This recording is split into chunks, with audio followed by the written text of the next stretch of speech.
Right, so is there such thing as a bad exercise? I mean, when I was at physio school, we were taught about various different things that might increase injury risk, and certain things like, for example, squatting, when your knees pass the front of your toes. So for a long time, I used to say, and this is because this is how we were trained, that if you squat, make sure your knees don't pass the front of your toes. Well, we all know that this is a load of nonsense. Obviously, knees going past the front of your toes does increase the demand on your knees, on the anterior knees a lot. But the reality is, it's all about what your body is adapted to. So as long as you've trained yourself gradually into that position and trained gradually the loads in that position, then there's no risk there. The other thing is that in reality, in real life, you need your knees to pass the front of your toes. I mean, if you just go down the stairs, your knees pass the front of your toes every single step you take.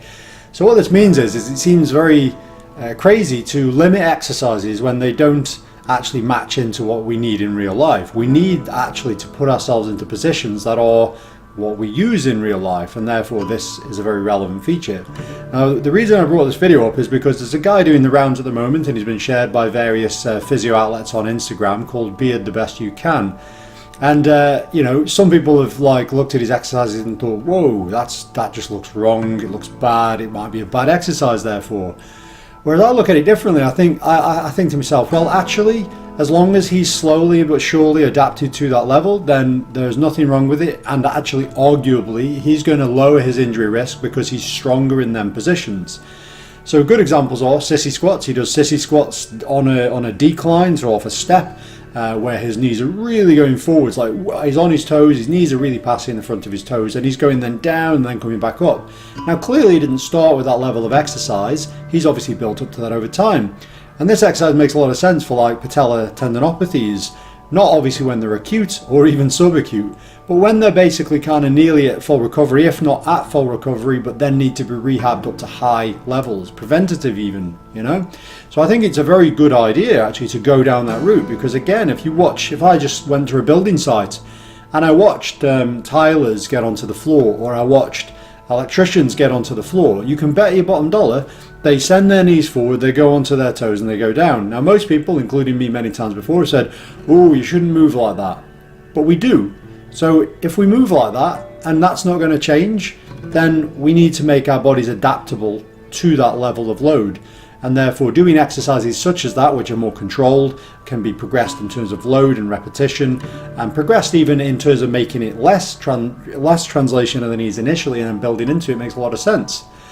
Another exercise this guy did, which was an incredible one, he was doing a plyometric box jump on the outside of his ankle. So again, you think to yourself, whoa, that seems crazy. But then you think, how hard is it going to be for this guy to sprain his ankle? It's going to be pretty challenging, because his ankle is extraordinarily strong in that position, and once again he will have built up to that exercise in that position over a long period of time.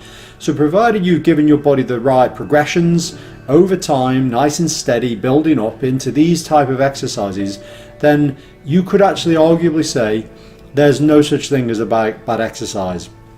And as long as it relates to real life to some degree, so it's making you strong for various activities you'll encounter and positions you'll encounter and loads you'll encounter, then actually it's arguably a good exercise. So yeah, so I think going forwards, I think it's an interesting concept. It's made me think a little bit more and maybe adapt ideas a little bit more as well. So I don't know whether there is truly a bad exercise.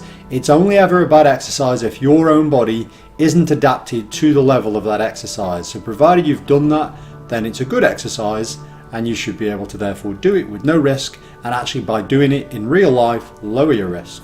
So that's it on the matter, and I'll see you next time. We want to keep making great content for our subscribers, so if anyone would like to support the channel by making a pledge, then we would be extremely grateful, and you can do this on our Patreon page here.